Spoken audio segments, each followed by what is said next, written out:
Poleg ciljev izobraževalnega programa je pri načrtovanju in izvajanju individualiziranega pouka pomembno upoštevati tudi potrebe in interese dijakov. Individualni načrti izobraževanja, v katerih načrtujejo individualne poti vsakega dijaka, so priložnost, da dijaki sami postopoma prevzemajo odgovornosti za lastno učenje.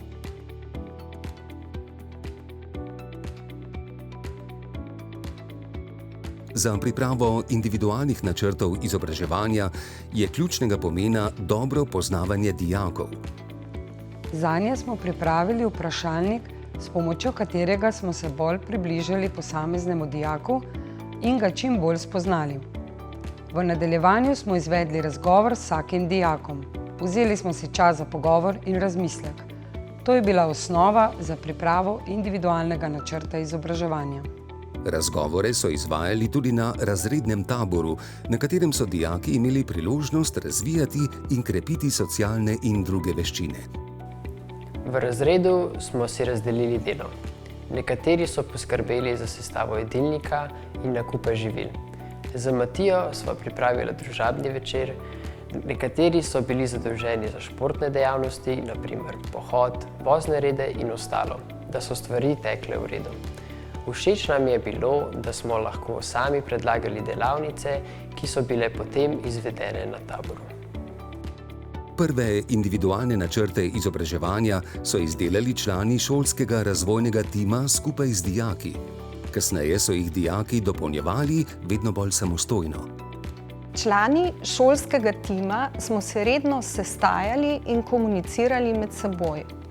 Bilo nam je pomembno, da smo opora in spodbuda pri oblikovanju dijakovega načrta in razvijanju dijakovih poklicnih kompetenc, socialnih ter mehkih veščin ter osebnostnega razvoja. V tem kreativnem nastajanju je bila dijakova individualizacija naša rdeča nit. Napredek dijakov so redno spremljali in jih spodbujali k naslednjim korakom. Cilj je bil, da dijaki postopoma prevzemajo odgovornost za načrtovanje izobraževanja in karierne poti. Dijak, ki si sam postavi cilj, je večinoma bolj motiviran za njegovo uresničevanje. Dijaki smo imeli možnost predlagati področja, na katerih bi radi napredovali. Učitelji so nas upoštevali in spodbujali k vedno zahtevnejšim nalogam. Če smo se kdaj zmotili, smo se iz tega vedno kaj novega naučili.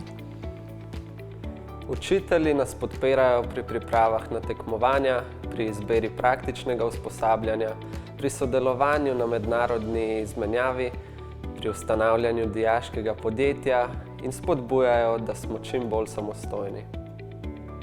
Zaradi individualizacije smo se članice tima redno srečevale, načrtovale delo in izmenjevale informacije.